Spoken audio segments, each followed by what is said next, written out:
Alright guys, got home from our trip to Virginia, North Carolina this morning around 6 a.m. Went to sleep.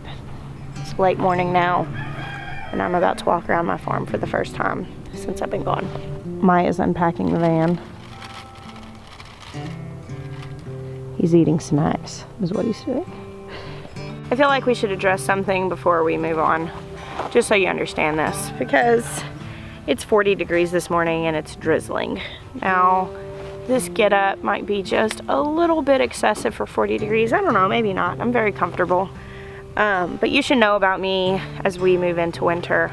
Our first winter together, you know, I haven't really been doing YouTube before this. I'm incredibly dramatic about the cold. That's why I choose to live in Arkansas, because it's warm here. And it does get cold in the winter, and I stay inside, like, as much as possible. As much as possible. And when I come outside, it's with a lot of clothes on. Because I hate being cold. With a passion, I hate being cold. And I've gone to places where it hurts to breathe, and I can't imagine. I just don't understand why you people live there. I'm just being honest, like, I just cannot even fathom. Yeah, we have massive bugs that are as big as my face, and venomous snakes, and, you know, it's 105 degrees in the summer. And to me, I just want you to understand how much I hate being cold. All of that, totally worth it. I hate being cold. I'm not gonna do a full garden tour, but I figured we could come through here and just take a look at how it's looking. It's very green and lush. It's doing pretty well. We haven't frozen yet. We've been down in the 40s every night since we've been gone, and it looks like that's pretty much gonna be the norm for the next couple weeks. But my first frost is still slated for the end of the month. So I've still got some time here in the garden with the things that the frost is gonna kill. This is my first time to walk down here. We pulled in this morning right before sunrise, and I got my kids inside and laid them down so they would go to sleep, because I knew once they saw the light there was no chance of that happening. Looky here. Purple peas looking beautiful. Here comes my little baby dog. He missed me. Did you miss me, baby? Did you miss me?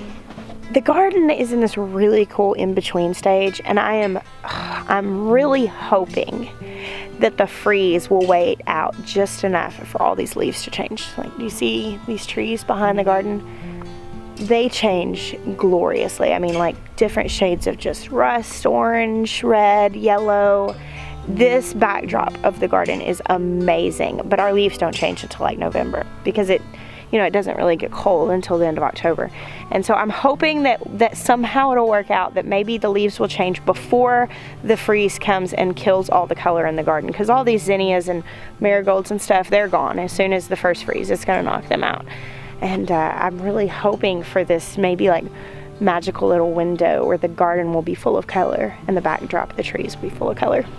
These zinnias are really pretty. I don't know what kind they are, but they kind of have an ombre thing going on. They like are lighter and then darken up towards the bottom. I like that.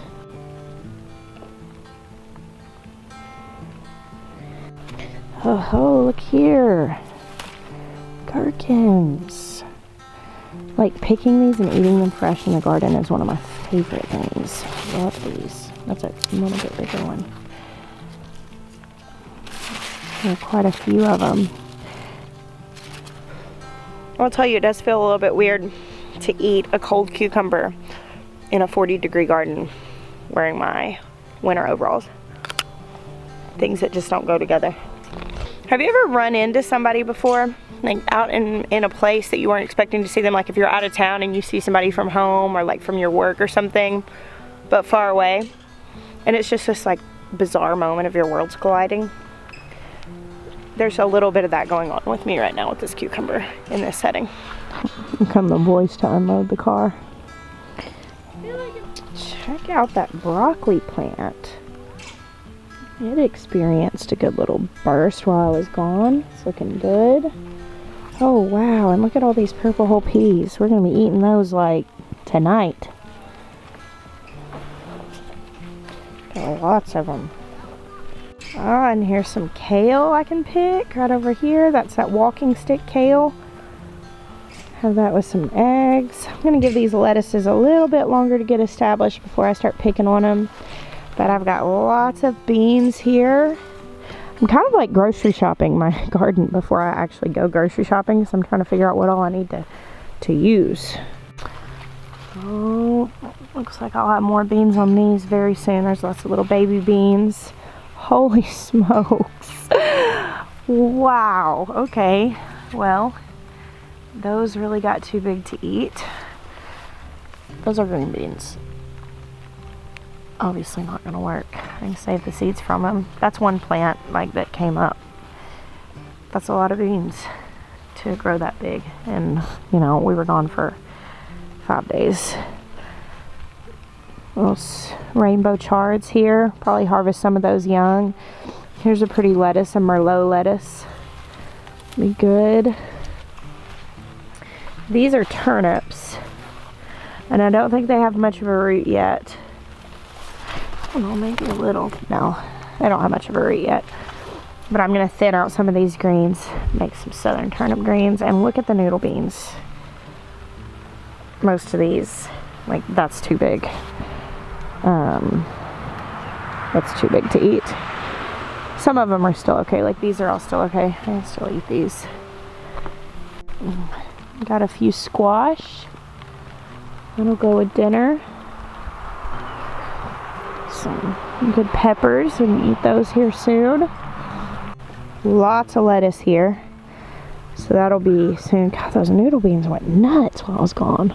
So these other squash plants are starting to put off blossoms, and they've got some baby squash on them, so we'll probably get to eat some from that before it gets too cold. Oh, I got lots of purple beans here. And I got some food in my garden. This is good. We've got quite a lot we can eat out here. Got lots of little volunteer noodle beans over on these trellises that came up from where I grew them in the spring. And those purple whole peas are just all through. They've poked all through here. I'm gonna have a lot of those. There's actually more out here than I thought there would be. Like, there's quite a lot of food out here. So I wanted to come down and take a look at everything and make sure that we didn't have any crazy losses or anything while we were gone, but also because I need to make a meal plan for the next week. And I wanted to know what I had so I can plan around it. And I've got quite a bit of stuff. Come on, Loco, let's go inside.